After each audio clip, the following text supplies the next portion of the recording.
Election या पहले ज़िमनी election 21 सीटों पर और मुस्लिम लीग नून ने वाज़े बर्तरी हासिल की। इन इंतखाबात में फतह के दावे तहरीक इंसाफ की जानिब से धांधली के इल्जाम लगाए गए।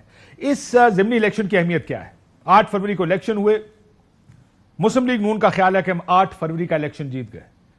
तहरीक इंसाफ का यह कहना था कि ये 9 फरवरी को जीते हैं। उस इंतखाब यानी 8 फरवरी की सेहत पर बड़े सवालिया निशान खड़े हुए। बहुत से फॉर्म 45 लेकर लोग टीवी प्रोग्राम्स में आते रहे हैं और दिखाते रहे कि फॉर्म 45 कुछ और कहता है, लेकिन फॉर्म 47 के जरिए किसी और को जिता दिया गया। यह इलेक्शन इसलिए भी अहम था कि वो इल्जामात जो लगे 8 फरवरी के इलेक्शन पर, अगर मुस्लिम लीग नून जीत जाती एक फेयर इलेक्शन के नतीजे में, वो कहते हैं देखिए ये सिर्फ इल्जामात हैं, ये वही इलेक्शन जो हम 8 फरवरी को जीते, देखिए हमने बाई इलेक्शन भी जीत लिया है। तहरीक इंसाफ का बयानिया शायद थोड़ा सा कमजोर पड़ता, लेकिन इन इंतखाबात की क्रेडिबिलिटी पर भी कुछ सवालिया निशान खड़े हो गए और तहरीक इंसाफ ने इनको रद्द किया है। हमारे मुल्क की सियासत में बहुत से इशूज पर यह मुबैना का लफ्ज बड़ा दिलचस्प और अहम लफ्ज है। बहुत सी वीडियोस देखी जिसमें ठप्पे लग रहे हैं कि प्रिजाइडिंग अफसर बहुत से एडमिशंस कर रहे हैं।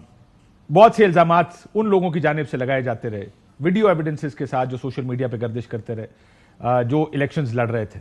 लेकिन अब ये उस वक्त तक मुबैना रहेगा जब तक इसकी कोई तहकीकात नहीं होती और इसका कोई नतीजा नहीं निकलता। हुआ क्या? इंतखाबात की क्रेडिबिलिटी क्यों जरूरी थी? बहुत सी डिबेट्स या बहुत सी जो इल्जामात हैं, जो डिसएग्रीमेंट्स हैं इलेक्शंस के ऊपर, जो 8 फरवरी के इलेक्शन, वो काफी हद तक शायद सेटल हो जाते हैं। लेकिन इस मुल्क में इंतखाबात की क्रेडिबिलिटी को ना कोई चाहता है, ना कोई मांगता है। फिर जैसे मैंने कहा, इंटरनेट बंद कर दिया गया। ना सिर्फ इंटरनेट बंद किया गया, वीडियोज आई, लोगों को गिरफ्तार किया गया तहरीक इंसाफ के, जिसकी वजह से इन इंतखाबात पर फिर सवालिया निशान खड़ा हो गया है। बहुत से बयानात मैंने देखे। मरियम नवाज शरीफ साहब ने कहा शेर we Bawar heads to Allah in gratitude. Shahbaz शरीफ साहब ने भी शुक्रिया अदा किया। लेकिन क्या ये नारे खोखले हैं? क्या इस माहौल में जिसमें ये इलेक्शंस हुए, इस तरह के नारों का और इस तरह की जो फतह के जश्न है, उसकी कोई क्रेडिबिलिटी है? पाकिस्तान की सियासत में इंतखाबात अपनी अहमियत खो चुके हैं। यह मुमकिन है कि तहरीक इंसाफ के लोग ना निकलते, क्योंकि इस इलेक्शन का अब उनको कोई फायदा नजर नहीं आता। यह उस वक्त साबित हो सकता था जब इंतखाबात की सेहत पर कोई सवाल ना उठता। बेहतर होता इलेक्शंस कराते, शफाफ इलेक्शंस कराते, ताकि लोगों को बोलने का या तनकीद करने का मौका ना मिलता।